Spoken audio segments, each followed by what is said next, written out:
They're all dead. Don't have to wait this time, 'cause I'm giving up on my sense of control.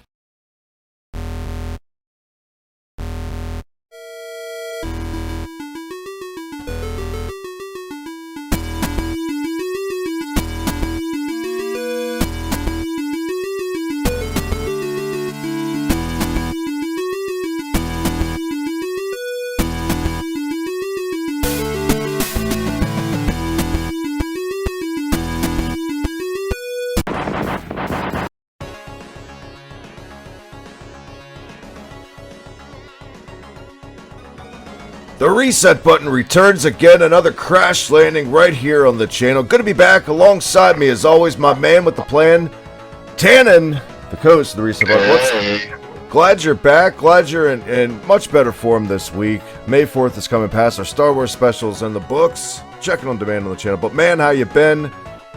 All that good stuff. Where can they catch us? I blanked. I don't know what the fuck that was. Of course, you can catch my man Travis here on his channel at D on YouTube and also Twitter. You can catch me at Bomb on Twitter. And we all have Facebooks. Everybody's got that. Yeah. You normally plug the other shows, so I keep that to you. As always, they can look fly and fresh and pick up a reset button shirt. UnionSmack.BigCartel.com and all their official Hibiki T&D merch. There's like a life preserver I threw in at you while you're drowning.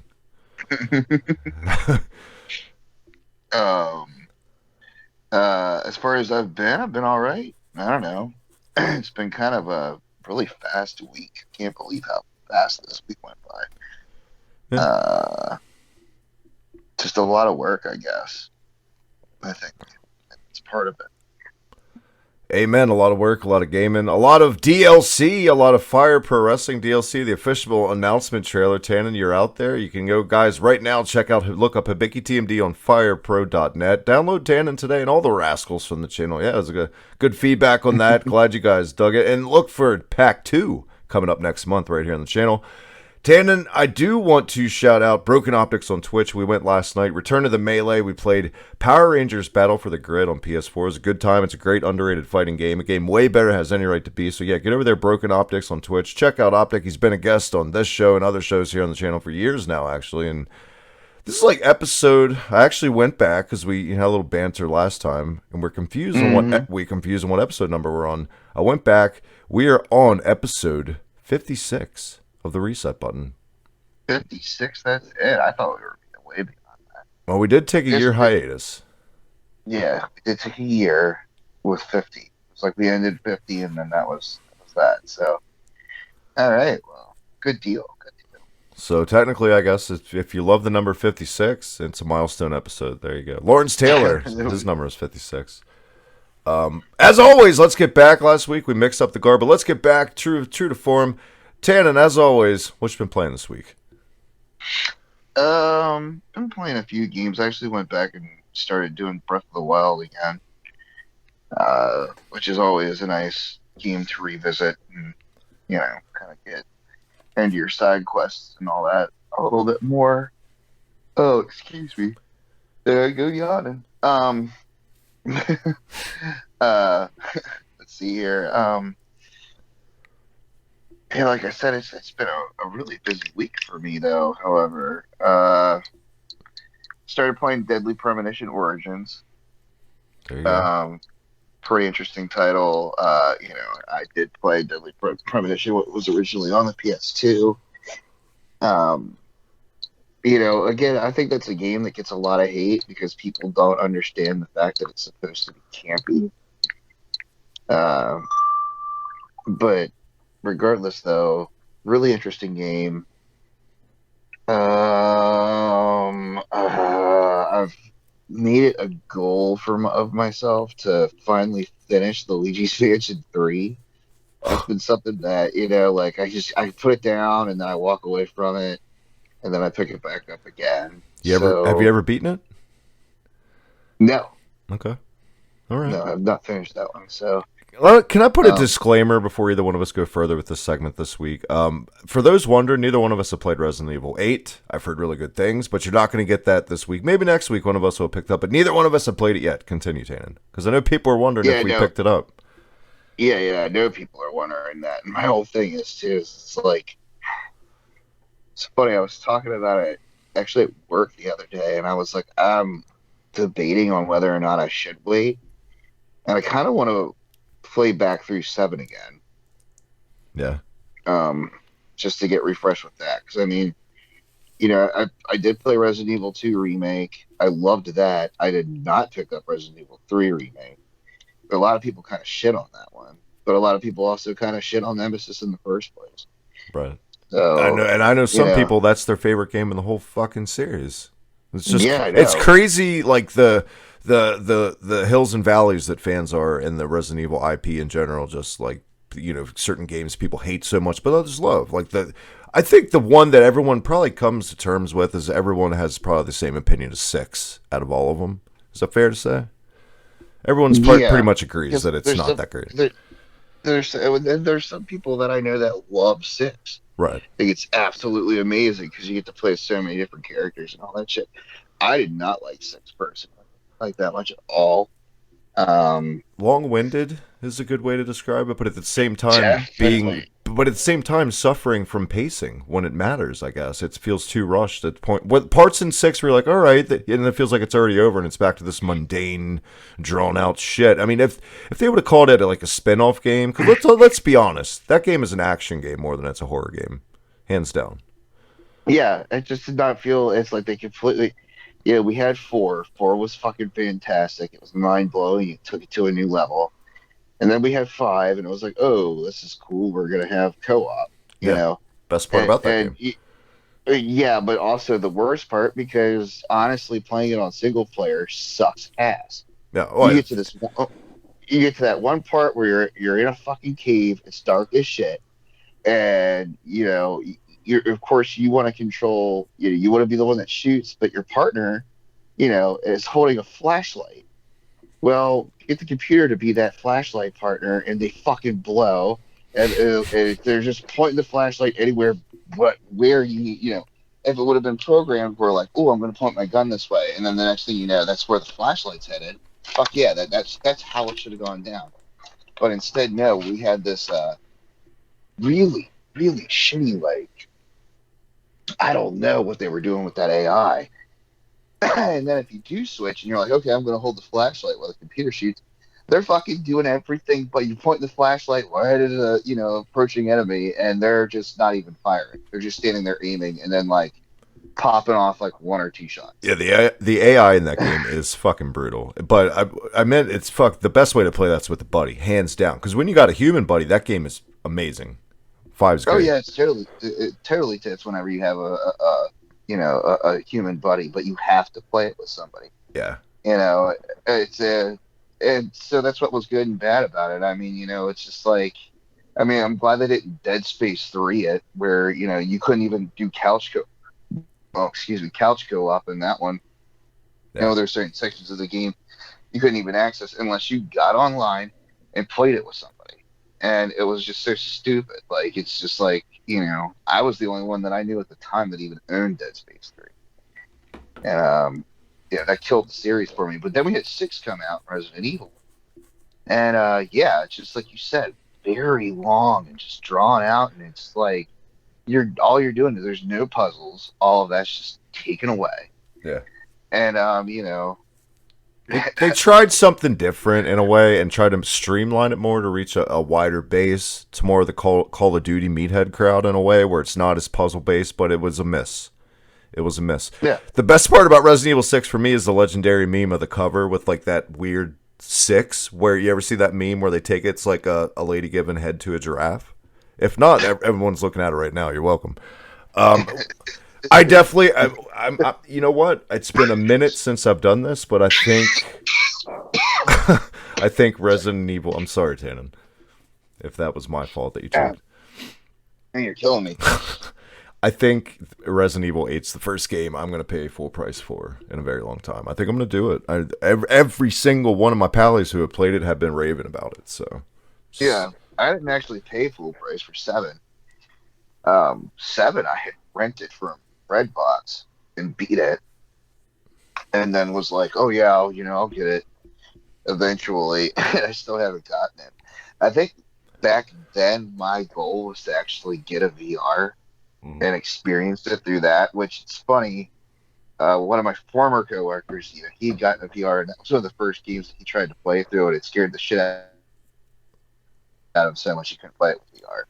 He had to take the helmet off because this was way too intense for him. And play it normal, which I could see even me doing that. Like, like I don't know about this. I did get to try it when I was house sitting for a friend. And yeah, again though too, especially when you're house And sitting, you're in you're a not strange necessarily house to familiar. begin with, so you're Yeah, already like, exactly. Like, so that didn't last very long. I just wanted to try it. I had my first few jump scares. right on. Oh shit! Sorry. I'm gonna Man, I'm go. dying. I'm gonna go the whole other side of the spectrum on my end of what you've been playing this week. It's not Deadly Premonition. It's not Resident Evil. It's nothing close to survival horror. I picked up the Kunio collection. I'm not sure if you're aware of what Kunio collection is. For one, it's got Double Dragons 1, 2, and 3 from the NES on it, but it's the River City Ransom, Crash and the Boys. Got the list right here of all there's some offshoots on here. There's some soccer games. Some of them there is no English translation. So just an example: Downtown Neketsu Shoken Koyo Soruki Durindoku Kai. That's one title. Okay. Do you Do know you what that remember that translates to? SNL? Do you know what I'm that sorry. trans? I'm really sorry, but What? what's that? Do you know what that I trans? was just saying though, just now though, do you remember that SNL sketch where Mike Myers Kwampi is like Serpi the host Niku. of a Japanese game show? Kwampi Serpi Yeah, that's Niku what with Farley. you sounded like that. Just End of the but anyway, day, go ahead. do you know what that long-winded title translates to? No. Soccer. This is a pretty decent collection. It's got some soccer games. It's got a bunch of beat 'em ups. It's got some fucking Zelda-esque RPG games on it, which I'm really interested to check out. But I mean, the classics: Crash and the Boys, Double Dragon 1 and 2. Fuck Double Dragon 3. I think it's really cool they're the NES ports. Because I'm actually that rare breed, even though they're completely different games. I enjoy the Double Dragon games on NES more than the arcade versions of those. I know they're Mm. different, but I don't know. I got it on sale. Usually this collection goes for 40, and I was totally waiting on the spring sale for this to hit. It did. I got it for like 15, which is for me a steal considering it rarely drops. But yeah, check it out. It does have online play, and I'm very pleased with it. It's one of the better collections of the modern era. All these companies, these rare relics, they dig up these collections and shit. It's one of my favorites, hands down. Do you have this Yeah, collection? I do not, but I'm looking at it. Yeah, this is pretty cool. Yeah, and Crash and the Boys is one of those weird. Everyone from like our generation, I feel like Tannen has of course, like nerdy gamer kids. We all, we went to the video game rental place every weekend. Our parents took us, but we all have that one game. When we grow up, it was kind of fuzzy and we forgot about it a little bit. But looking back, we rented it all the time, and it's like a cult classic, like a Monster Party for me. Or Crash and the Boys Street Challenge. I rented like every weekend when I was in like grade school. I loved that game as a kid, and it's still fun. It's still fucking fun. And of course, when you think Crash of the Boys, you think Scott Pilgrim, and you go from there off to the races.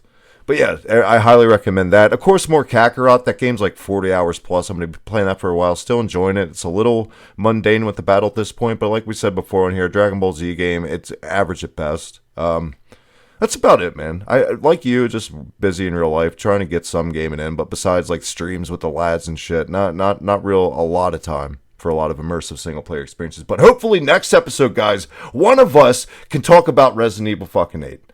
I might do it next pay. Who knows? We'll see. Thinking about it.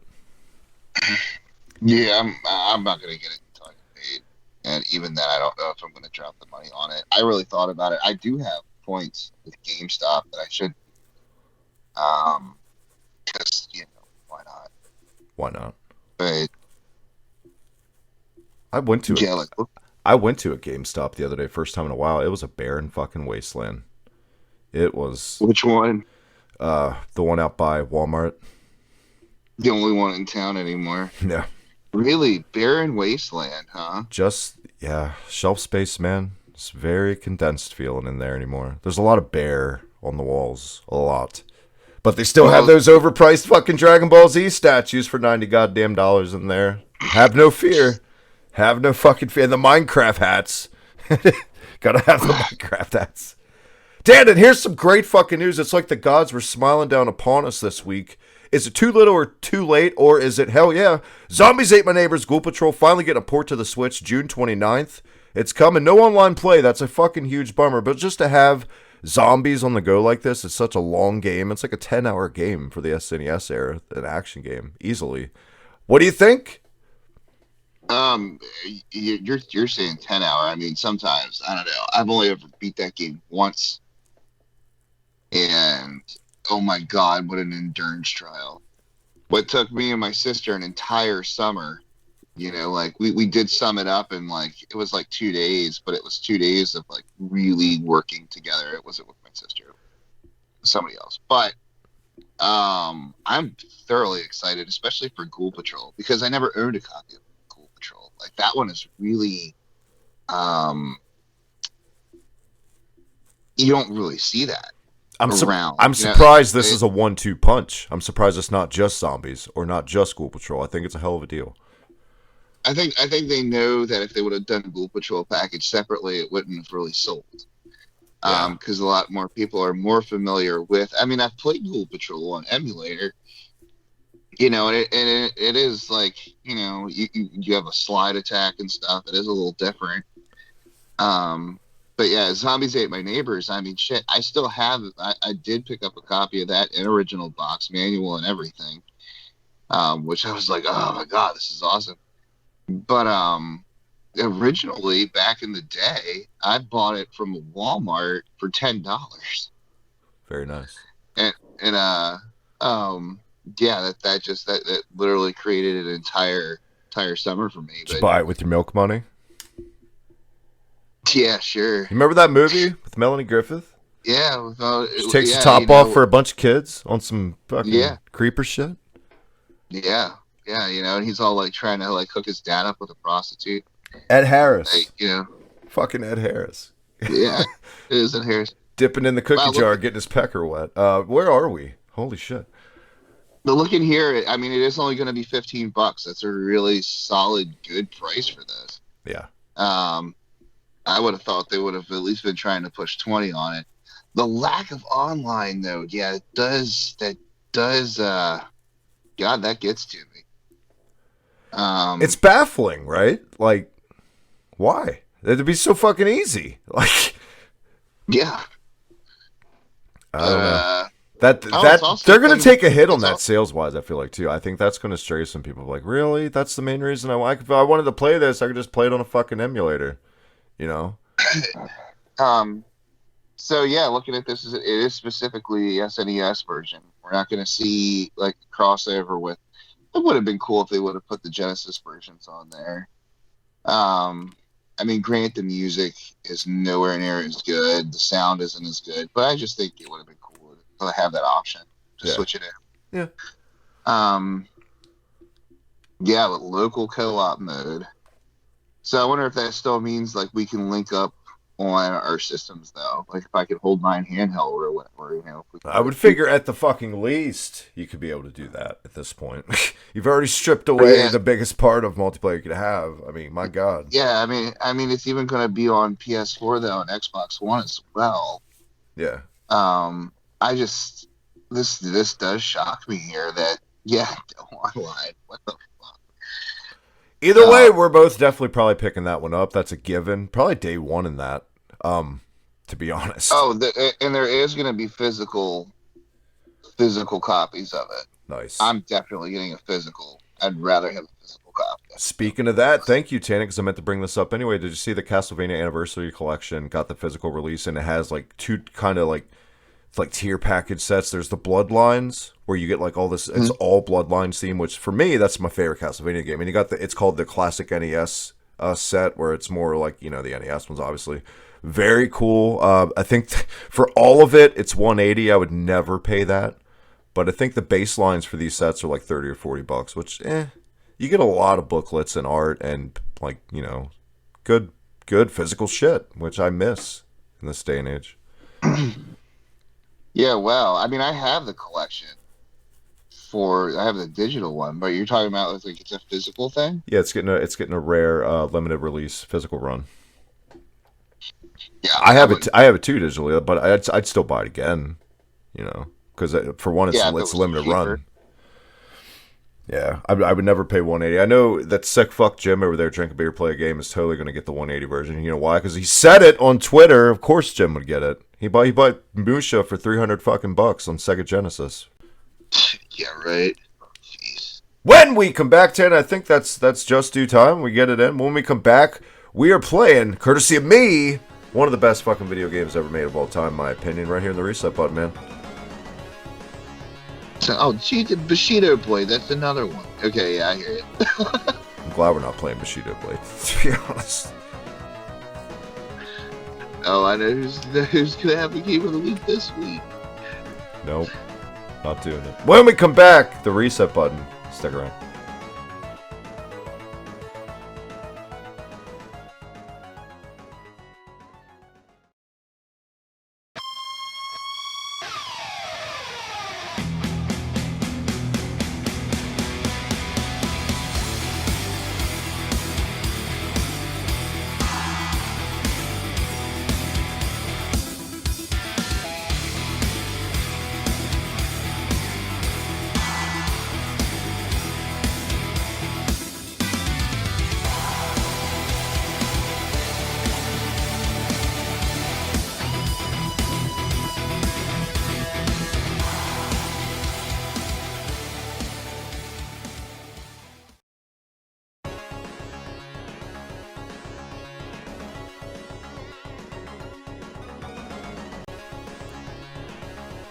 And we're back. We are back. You threw me for a loop there, sneaking in.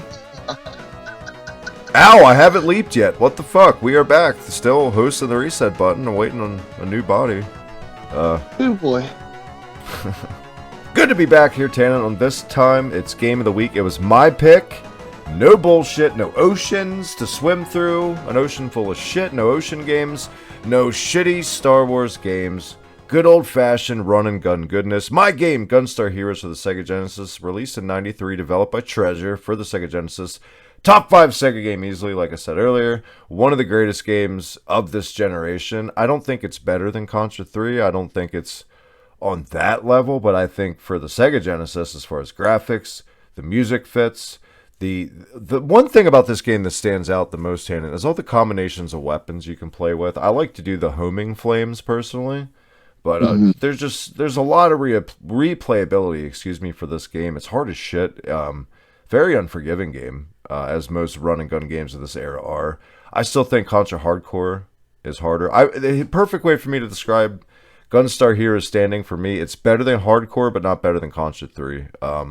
It's on every compilation that Sega throws out. It's definitely, if you want to play it, there's access to it. I'm just amazed how games like this, Rocket Knight Adventures, Bloodlines, just hold up graphically to this day. Vector Man, still beautiful fucking games to look at, Tannen.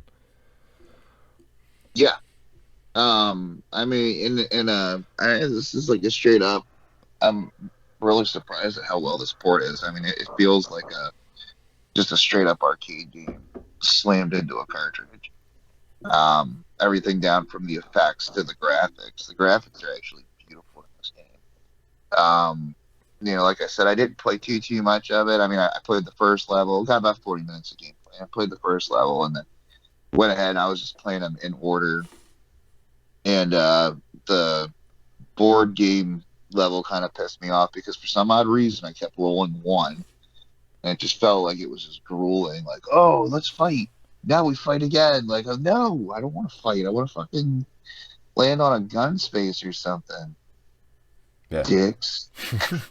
A lot of people don't know, Tannen, this game got a sequel on the GBA, which I have never played. Yeah, I saw that actually. Gunstar Superheroes or something like that. Mm-hmm. Yeah, pretty interesting. I'm really surprised that we haven't seen that ported over to the Switch yet.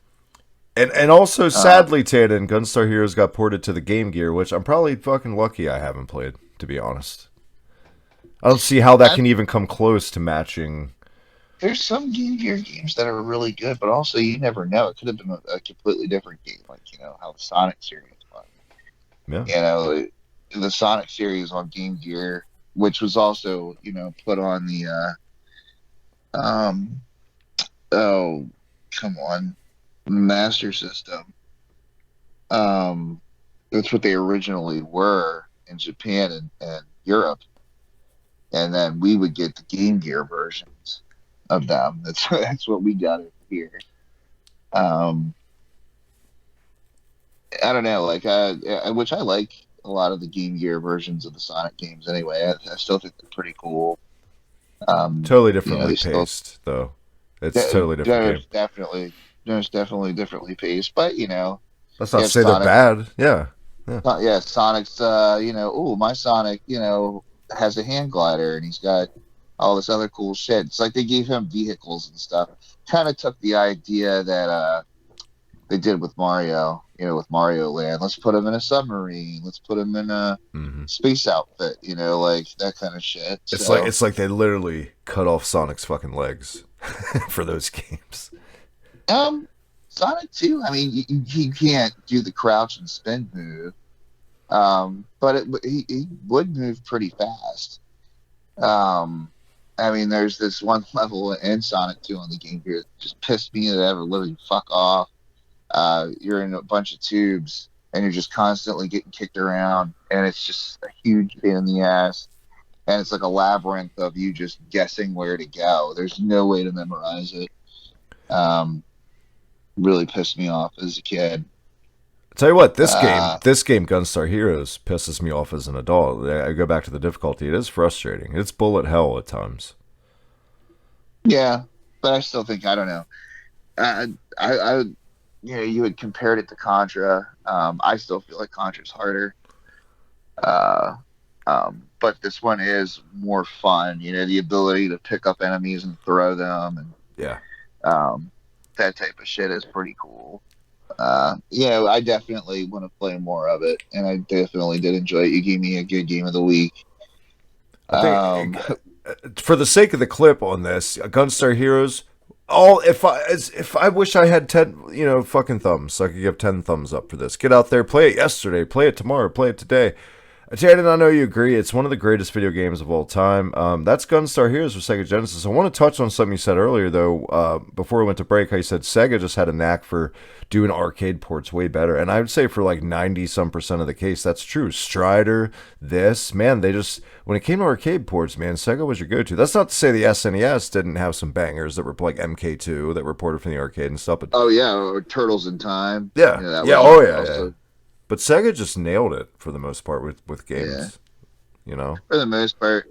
I mean, with Turtles in Time, you had the Hyperstone Heist as Genesis's answer, which Hyperstone Heist is still a pretty cool game, but it's just, I don't feel it as much as it's not on Turtles par. in Time. There's way more recycling of enemies, and just stages feel like boring loops, as opposed to Turtles in Time. It always feels like you're getting hit with something new. Well, I mean, even also with Hyperstone Heist, you had levels that were in Turtles 3 on the NES, right? That were ported over. The surf and turf. Yeah, all kinds of the sewer level. Mm-hmm. It was just but still pretty cool. Tied all together, you could say Gunstar Heroes is Pepperoni Paradise, Donatello. Huh? Yeah. Moving on to the game that I gave you this week. You said you wanted to do Rebel Assault 2, correct? You know what? That one I would like to do together, and I was just like riff on it. Okay. Because the cutscenes in that game are fucking hilarious. We'll put that on the back burner, which I'm thankful for anyway, because you just did Star Wars. But dare I look up your other sleeve, for God's sakes? Okay, this one might not be a bad one, actually. Since you speak since you love Gunstar Heroes so much, your game of the week this week is a Genesis game. Okay. It is McDonald's Treasure Land Adventure. Oh, my man! That's a good game! And people would automatically assume, just looking at that game, and the game even exists in the first place, and whatever, and the graphic, it's a good... Thank you, Tannen. I saw that it's actually very well received, so we'll see how we feel. Fun fact: did you know that I had no idea up until I read it, but Ronald McDonald's been officially retired since 2018. I think I saw that somewhere. I always forget that. I had no idea. Like I was like, what the hell? Like, A lot of people don't know. I In the mall Tannen and I like grew up by, there was this little thing around like the statue, literally Ronald McDonald on a bench. You could sit with him. I guess when they took the rights away to Ronald, he retired. They took the statue too because that statue is no longer there, which is sad because we used to fuck with that statue all the time. oh yeah, man. That's messed up. Bring back this. Well, I Bring think back they the actually statue. I want to know who's they- got the fucking statue. Whose living room it's actually in. right. Come I'm on. pretty sure they took that statue down when COVID started. Oh. 'Cause they didn't want kids climbing over it, and picking their nose, and then touching. But yet You know, tilt the arcade Final right up like 10 feet and the mall's open. You can do whatever in there. Yeah, You know. yeah, yeah. You can do whatever you want. You can pick your nose and rub it on everything. Yep. That's our game of the week. Man, I'm blown away you gave me a good game. I'm speechless, and that never happens. So, have you ever played that game? Like, actually sat down and played it? No. I think No, you're this for is, quite a surprise. You're going to be blown away, this- actually. Maybe you can cheer me up and the listeners up, and you can tell everyone where to catch us, Tannen, one more time. One more time here, though, just to point that here's another state that says Metal Gear Solid is the best PlayStation 1 game.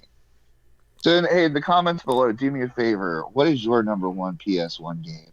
And if it's Metal Gear Solid, that's great and all, but I just don't see how it's the best PlayStation game. And again, Silent Hill didn't even make the Stan list. Who's writing this shit? Anyway, you can catch us both. Bunch of Zoomers. Click there at the reset button. You can catch Travis at the TMD. And then you pepperoni paradise. Sorry. And you can also catch me at Otannon's Bum on Twitter as well. Like I said, like, subscribe, check out our Facebook. Download you. Yeah, and download me and Travis to be part of your pro wrestling circuit. Your circuit. Yeah, your circuit. And if you're going to download us both, make sure you have me win. No, make sure that you have Travis lose. Yeah. Hey, remember that shitty game that was starring Bruce Willis on the PS1? Oh, yes. I know exactly what you're talking about. Oh, man. What about it? I don't know. I just kind of thought about it. Crossed my mind. That wasn't on the classic. Don't you even think about giving us that game. Oh, you know what? That's going to be up my sleeve for another time. God damn it. Son of a bitch. Fine, I'll throw back the Fifth Element right at you. What do you think about that? Ooh. Yeah. Oh. Yeah. Yeah. How about Hudson Hawk on NES? You want to go Bruce games? Oh, really? Okay. How about I throw some Starsky and Hutch your way? I hate you. Until next time, the reset button, guys. That's it.